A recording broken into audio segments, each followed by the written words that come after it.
Untuk makanan penyu itu sendiri apa tadi?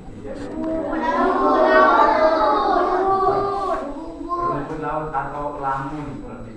Kita sudah sosialisasi. Berarti tugas kalian ketika sudah tahu, berarti memberitahukan kepada orang yang belum tahu. Itu. Jadi kita saling memberi informasi.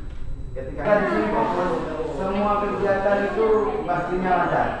Ketika kita ujian, kita fokus nih, tidak tengok kiri kanan. Satu, dua, tiga. Penyu, selamat anak yes. Semua kegiatan itu pastinya lancar. Ketika kita ujian, kita fokus nih, tidak tengok kiri kanan. Kalau yang juara 1. Terus? Mudah-mudahan ke depan bisa lebih baik lagi. Oke. Terima kasih.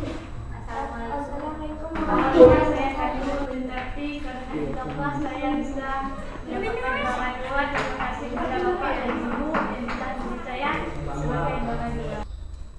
Cara melindungi penyu dengan cara tidak membuang sampah sembarangan dan kita mengurangi memakan telur penyu supaya populasinya menjadi seimbang agar tidak cepat punah.